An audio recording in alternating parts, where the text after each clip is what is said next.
Hi everyone, Assalamu alaikum. This is Aisa, and today we are going to discuss the topic about static binding in C++. So, first of all, I will go through with the first meaning of the binding, that what is binding. In order to understand what is static binding, firstly we need to understand that what is binding. So binding means associating the call of a function with its definition of a function. That means that it's a call of function with its definition of a function. It's binding. And as same as now we come to the part of static binding, that what is static binding. In static binding, all of the necessary information that associate is available at compile time, as you can see. So a static binding is all of the necessary information is performed and association is available at a compile time. The association happening in compile time that is called a static binding. And another name of static binding is our early binding and a compile time binding. So it's we can say it's a fast program. So it's early binding, we can say. Another name of it is compile time binding. As I told you, the process of associating the call of a function with its definition of a function is happening during the compile time, and it's not happening in the runtime. So we're gonna make a progress more faster.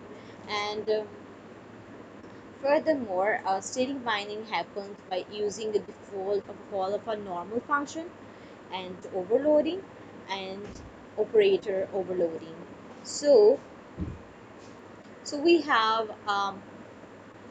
static binding happen by default using of a normal function, overloading, and operator overloading. All right. So what are we gonna do in this function? We are creating is as overloading function. All right. First, let's demonstrate in a program.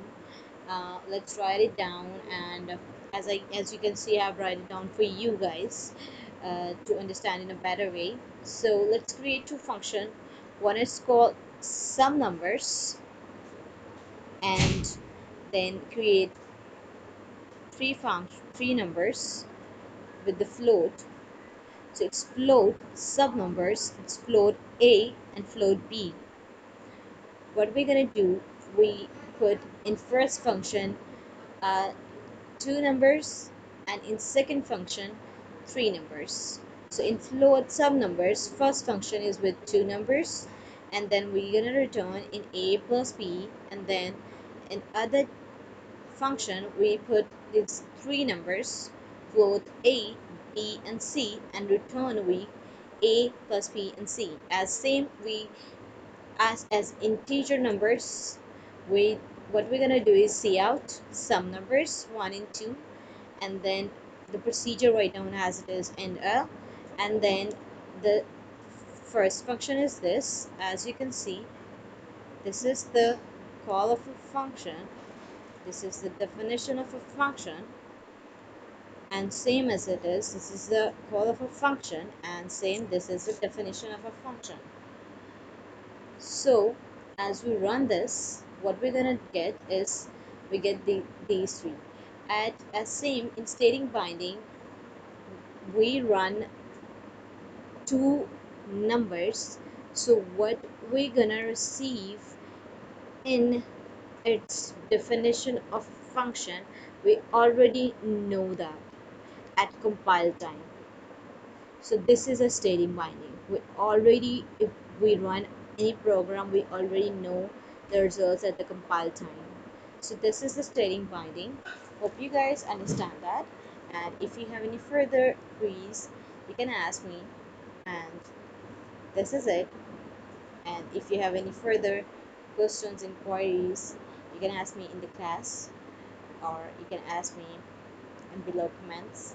Alright, so hope you like it. Bye bye.